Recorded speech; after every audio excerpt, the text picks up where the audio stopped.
Bom dia, gente. Aqui é a Lívia, sou da 304, estudante aqui do Pedro de Alcântara. E a gente está aqui com o Wendel, a gente vai falar um pouquinho com ele. Bom dia, Wendel. Queria que você se apresentasse para o pessoal. Bom dia, Lívia. Bom dia a todos participantes aí desse projeto bacana Fala Sério Pedrão. É um prazer estar aqui com vocês, mais uma vez compartilhando aí conhecimento e esse bate-papo prazeroso com os alunos do terceiro ano que comandam esse projeto, né, que estão à frente desse projeto, mas com todos as pessoas que acompanham esse blog que tem sido um sucesso aí. Queria perguntar, já começando a perguntar qual a sua idade, como você ingressou nesse meio da educação física, como é que foi para você, quando você chegou aqui na escola, como é que foi? Então, meu nome, né, completo é Wendel de Oliveira Silva. Eu sou nascido na cidade de Caeté, na cidade da Grande Belo Horizonte. Hoje eu estou com 47 anos, né? Tenho uma filha, a Valentina, casado com a Paula. E desde pequeno sempre gostei de praticar esportes. Tenho um irmão professor de educação física também, né? Tenho outros irmãos que são também amantes do esporte. Então isso foi contagiando, né? E desde os primeiros anos de vida, o esporte esteve no meu dia a dia, né?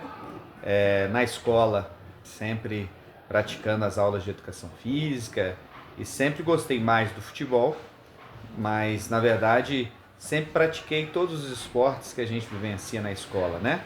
Sempre fui de jogar o vôlei na hora do recreio, a peteca, o tênis de mesa, a corrida.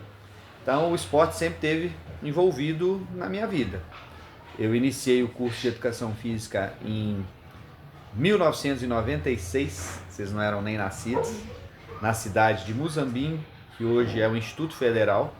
Na minha época ainda não era instituto.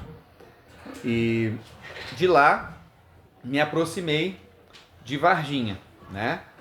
Quando eu iniciei a trabalhar, surgiu o concurso para técnico desportivo na cidade de Varginha.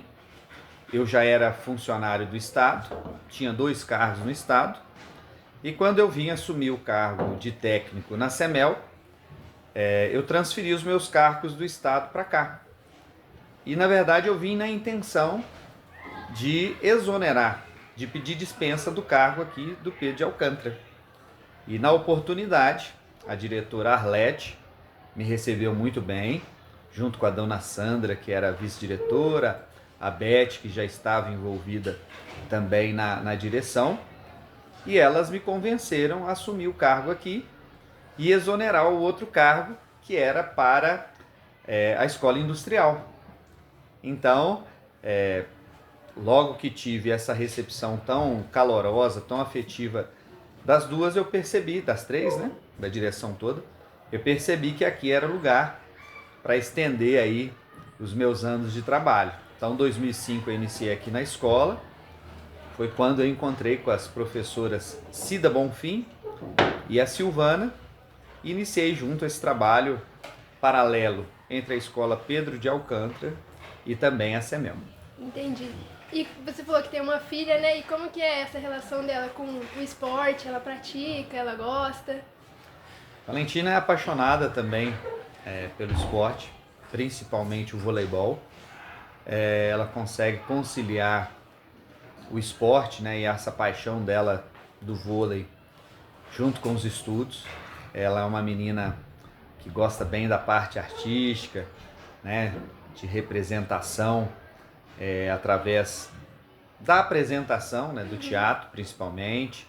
Já gravou minisséries, fez propagandas, né? Ela é bem desse lado do movimento, gosta de musculação, mas é uma apaixonada pela competição, gosta de assistir todos os jogos, seja de futebol, seja de vôlei, seja do que for, né? Costumo falar com ela que até truco ela joga sério, porque tá, né, no perfil dela o pouco que está em mim, da competição, dos jogos, da disputa. Então a Valentina também é uma apaixonada aí pelo esporte escolar, principalmente o voleibol.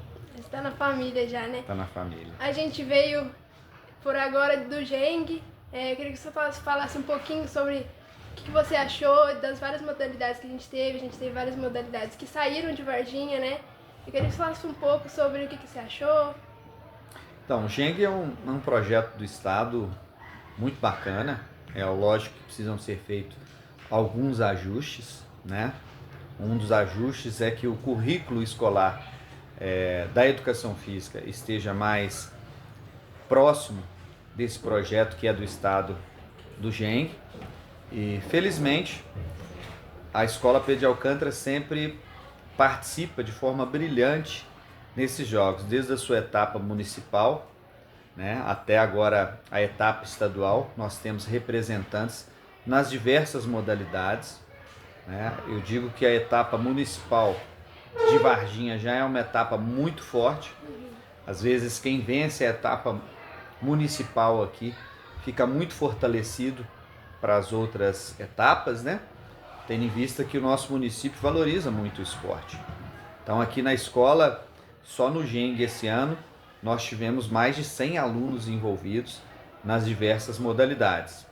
Conseguimos levar para a fase microrregional o futsal feminino, o voleibol feminino, módulo 2, o voleibol masculino, módulo 1, conseguimos também o handball feminino, né? E já direto para a fase estadual, a natação, o badminton. Então nós temos aí uma gama de modalidades que são paixão aí dos nossos alunos, né? O governo estadual, de uma forma geral, precisa cada vez mais valorizar o aluno nesse potencial que é notório, né, dentro das escolas do nosso estado. Especificamente aqui no Pedro de Alcântara, eu costumo dizer que é uma escola que valoriza o aluno de corpo inteiro, né? Nós temos diversas inteligências e uma delas é a esportiva. E na nossa escola, felizmente, a gente consegue atender de acordo com os projetos que nós temos voltado para a parte artística, para a parte esportiva e também para a parte escolar, preencher todos esses campos aí que são interesses dos alunos. Temos representantes no tênis de mesa, representantes no xadrez, e é uma história que vem desde antes, né, do que eu estou aqui com a professora Cida Bonfim e a Silvana, e que eu pude dar continuidade e tenho o prazer e o orgulho, né, de estar junto com esses garotos, com esses meninos, porque a gente sabe como que o esporte salva vidas, como o esporte pode transformar as pessoas, né, e como que esse lado esportivo, de fato, dá prazer no viver de cada adolescente. Sim. A gente está aqui em Varginha, onde tem a CEMEL também, né, que é a Secretaria de Esporte e Lazer. E como você já está nesse meio, já conhece mais, você acha que Varginha apoia os atletas de uma forma positiva, ou você acha que falta incentivo? Qual que é a sua opinião sobre isso? Olha, eu escolhi estar em Varginha porque é uma das cidades do nosso estado que mais valoriza o esporte, né? Nós estamos dentro de uma cidade em que o esporte pulsa em cada canto, né? De diversas classes sociais. Obviamente que a gente enxerga coisas para melhorar, né?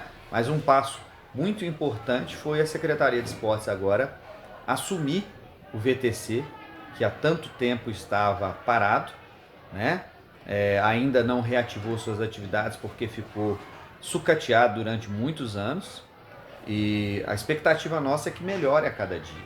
A gente sabe que é uma cidade aí com mais de 50 mil habitantes, falta ainda atenção a diversos fatores, mas nós temos aumentado as associações, que são formas para que os esportes, nas suas diferentes modalidades, possam estar fortalecidas, né? A CEMEL, o poder público, ele não pode ser culpado por tudo que acontece na nossa cidade. Ele é um braço, ele é uma parte, mas nós temos que contar também com a iniciativa privada. E aí sim, eu penso que a iniciativa privada pode abrir mais os olhos para essa função que não é apenas esportiva, é social, porque o esporte, ele, como eu disse, ele salva vidas, ele integra, ele é mais saúde, ele é mais entretenimento, ele ajuda na segurança pública, né? Eu acredito o seguinte, que o poder público tem feito a sua parte, tem ajustes a serem feitos, nós temos pessoas que investem, né? Da parte de iniciativa privada, mas temos ainda pessoas que são resistentes ao apoio ao esporte, às artes de uma forma geral, à cultura. E hoje nós temos projetos de lei de incentivo, né, com dedução de imposto de renda, com dedução de ICMS, que infelizmente algumas empresas acabam devolvendo esse recurso que poderia ser repassado para esses projetos para o próprio governo. E aí a gente não vê claramente para onde vai esse recurso. Então, eu penso que a cidade de Varginha e o sul de Minas são lugares privilegiados para a prática esportiva. Obviamente que temos a melhorar, mas nós temos aí um privilégio de ter uma natureza que é explorada pelo pessoal do mountain bike. Nós temos pessoas que estão envolvidas aí em diversas modalidades que precisam ser cada vez mais fomentadas, porque realmente o esporte tem um poder transformador na sociedade muito grande. Realmente. A gente vem chegando também agora, uma etapa muito importante, muito esperada pelos alunos da escola, que é o GIPA. Quais são as suas expectativas? Você acha que os alunos estão animados? Como você acha que vai ser? Olha, a expectativa é enorme, né? Os alunos já chegam aqui na escola olhando dentro da sala quem está do lado para montar suas equipes, né? Seja no futsal, seja no vôlei, seja na modalidade que eles mais gostam, né? Importante dizer que o GIPA, Jogos Internos Pedro de Alcântara, foi um formato que eu e a Cida Bonfim criamos há 20 anos atrás, em 2005, quando eu cheguei aqui, adaptando as realidades diferentes que nós passamos nesse período. Nós passamos período que a escola não tinha quadra nem do município para ser utilizada, como hoje nós temos aqui no bairro, quadra coberta. Tivemos período em que nós não tínhamos espaço nem interno, né? Não tinha mesa de ping-pong, não tinha pebolim, né? Então a escola ela foi se estruturando com todos os diretores que passaram, deixando a sua marca, e nós fomos, na verdade, ampliando o GIPA da forma que se tornou hoje, na minha opinião, o maior jogos internos de Varginha e de região. Hoje nós conseguimos movimentar a cidade, aliás, a nossa escola e toda a cidade, com os alunos fazendo uniformização, ou seja, movimenta o comércio, né? Nós temos hoje a questão de aquisição de materiais esportivos voltados para o Geng. Nós temos, sem sombra de dúvida, o envolvimento de toda a comunidade escolar, né? Os professores que se aproximam mais dos alunos, alunos que se interagem com colegas que às vezes eles nem conviveram durante o período escolar, e nesse período do GIPA é fomentado. Obviamente é um período que a gente conhece melhor cada uma das pessoas da escola. E estou esperançoso de que seja mais uma etapa desses 20 anos que a gente tem passado, que possa deixar um legado positivo. Nós temos aí nesse ano o futebol de campo, né, que vai acontecer pela primeira vez. Nós temos o atletismo, que também acontecerá pela primeira vez. Nós temos o vôlei de dupla, né, que no passado aconteceu e que a gente está retomando também com ele. Nós temos aí os jogos virtuais, né, que vem dos últimos anos agora chamado muita atenção, que a gente tem colocado também nos jogos. E teremos também a caminhada ecológica, que vai ser pela primeira vez implementado no GIPA. O GIPA que já teve momentos de palestras, oficinas de dança, capoeira. Então, na verdade, vão ser 8 dias, né, de puro envolvimento e entretenimento dos alunos e comunidade escolar, e eu estou muito esperançoso para que seja muito marcante. Tem bastante novidade por aí, então. Eu queria falar mais um pouquinho sobre o Geng, sobre como você acha que os atletas lidam com a pressão, sobre como é a saúde mental dos atletas, como eles lidam com essa pressão, né? Que querendo ou não, a gente tem bastante essa cobrança por parte dos atletas e por parte dos professores que estão envolvidos nisso também, de trazer uma medalha, ou às vezes não conseguir chegar, mas estar batalhando ali para poder vencer, né? Eu queria que você falasse um pouquinho sobre como você acha que é essa cobrança que os atletas têm com eles mesmos até. Então, eu costumo dizer que o jogo é retrato da nossa vida, né? A pressão, esses problemas que envolvem hoje toda a nossa comunidade, que é de saúde mental, isso está em cada uma das partidas e em qualquer disputa que a gente faça, seja esportiva ou seja da vida. Obviamente que os professores também sofrem com as questões de saúde mental, né? Quando a gente vai para uma partida, a gente vai junto, né? Os problemas pessoais, os problemas escolares, as condições para levar cada atleta, né? As condições estão longe de ser ideais, mas toda essa dificuldade ajuda imensamente na formação de cada um do ser humano, dos alunos e também dos professores. Eu procuro conversar bastante com os atletas, obviamente que cobrando dentro do que a gente enxerga que é o limite de cada um, né? Nós temos, obviamente, que uma cobrança interna, da mesma forma que os professores se cobram, todo mundo quer resultado, os alunos e atletas também querem, né? Nós temos diferentes formas de cobrança. Tem atleta que o pai cobra mais, tem atleta que o pai está totalmente desligado. Então, eu costumo dizer que cada um tem uma forma de tratamento, né? A gente, dentro do que a gente tem de formação, a gente tenta contribuir com que cada um consiga estabelecer equilíbrio para as disputas, né? As disputas, elas precisam de um certo nível de agressividade que eu digo no buscar o resultado, de lutar, de não desanimar, e ao mesmo tempo o controle dessa agressividade, né? Que é uma agressividade no sentido bom da palavra, né? De você realmente saber que você precisa buscar o resultado positivo, mas ao mesmo tempo você tem que manter os seus princípios, os seus valores para que aquela vitória venha.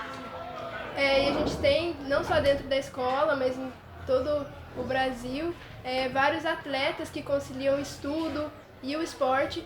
Você acha que isso é fácil conciliar, porque muitos atletas vivem do esporte? Você acha que muitas das vezes eles dão conta, ou você acha que sobrecarrega eles? O que você acha sobre isso? Então, a questão de conciliar esporte e estudos é uma necessidade, tá? Dizer que é fácil não é fácil, né? Hoje a gente tem comprovação científica de que aqueles atletas que conseguem desenvolver o lado intelectual mais, eles têm facilidade para o desenvolvimento das diversas modalidades esportivas, né? Um dos exemplos disso é o Hugo Calderano, né? Que tem destacado aí no tênis de mesa e é um poliglota, né? Consegue aí conciliar o estudo de várias línguas, consegue se comportar bem em diferentes ambientes, com uma forma brilhante, né? Então eu penso que conciliar os estudos com o esporte é algo necessário, até mesmo porque o esporte ele tem uma vida curta, principalmente para algumas modalidades em que o tempo de vida útil esportivo é muito curto. Então o atleta ele precisa se preparar até para o momento pós-esporte, né? Porque a gente sabe que o esporte de competição, né, ele vai ser até uma determinada faixa etária e depois o atleta tem que saber ou sobreviver com aquela situação que ele construiu ao longo do tempo, seja ela boa ou ruim.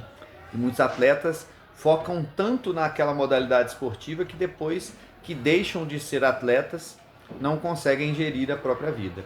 Existem estatísticas que mostram que os atletas de futebol, por exemplo, né, que são os que são mais valorizados no momento, muitos deles terminam as suas carreiras sem ter pelo menos uma casa própria. Ou seja, muito é da ostentação e da falta de conhecimento financeiro e tudo mais que não foi adquirido no período que ele foi atleta.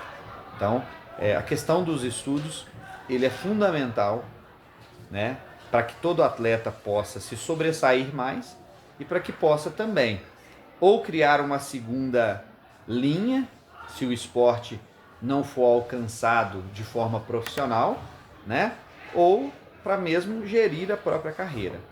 Um projeto interessante que tem acontecido e que inclusive nós temos alunos da nossa escola que usufruem disso hoje, como Davi Rainato, são as bolsas esportivas, né, que países do exterior, como os Estados Unidos, oferecem para atletas que são bons estudantes. Meninos que conseguem bolsa, às vezes até integral, né, nos Estados Unidos, em outros países, porque tem o talento esportivo e consegue desenvolver bem o inglês, né, e o básico de outras disciplinas. Davi, por exemplo, já está indo para o 2º ano nos Estados Unidos, cursando medicina esportiva e destacando o futebol, que é a paixão dele. Então, eu digo para os meninos que o futebol e o esporte não é o fim. Pode ser um meio para que cada um deles conquiste coisas positivas na vida. Sim, a gente falando sobre os atletas, o que você acha sobre... tem muitos atletas que começam suas carreiras, param no meio do caminho, mas depois sente esse desejo de voltar. A gente sabe que não é fácil você começar, parar e depois voltar. Você acha que é positivo um atleta ele começar sua carreira, parar no meio do caminho e depois decidir voltar? Ou você acha que quando ele volta, ele pode sim estar em uma boa fase? Então, a vida da gente, ela não é uma linha reta, né? Nós temos, como se diz, né, curvas, quedas, né, ascensão, e obviamente que não acontece da forma ideal para todos nós, né? Existem pessoas que caem ou às vezes param com a prática de atividade física ou com a carreira esportiva e conseguem muitas vezes dar a volta por cima, né? Ou às vezes um momento que precisa dar uma parada, consegue se organizar mais e retomar. Nós temos grandes exemplos disso. Nós temos uma ginasta norte-americana que parou de competir no auge da carreira dela para cuidar de questões de saúde mental e depois retomou de uma forma muito brilhante, conquistando medalhas novamente. Então, cada um tem uma história, seja no esporte, seja em outros campos da vida, né? Então, o que a gente diz é que nunca é tarde, né, para recomeçar. E dentro do esporte, dentro da prática esportiva, eu digo que é o mesmo. É óbvio que cada um, como eu disse lá, né, tem um tempo de vida esportiva. Porque o esporte de alto rendimento, né, ele é muito diferente do esporte escolar, do esporte social. O esporte de alto rendimento, ele não é saúde, né?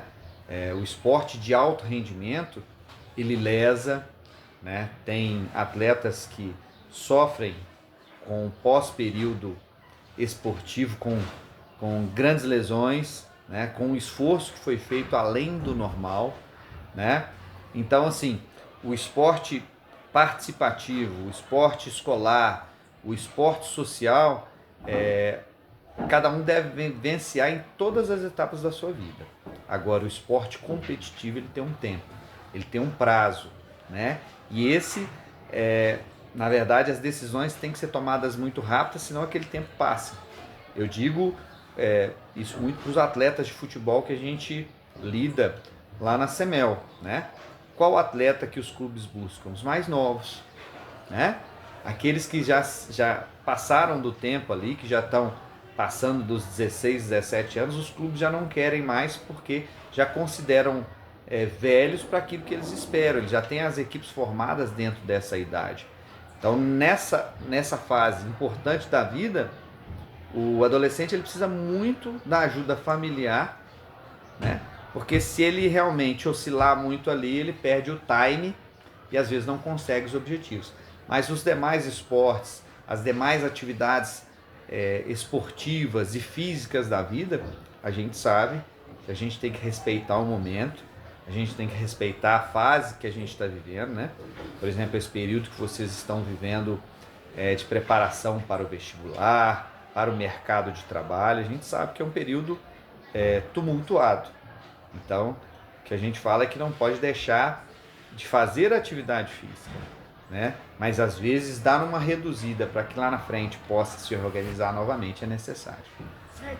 Queria agradecer ao professor Wendel, que é um professor muito querido aqui por nós, do Pedro de Alcântara. Agradecer. E é isso. Muito obrigado, pessoal. Até o próximo episódio.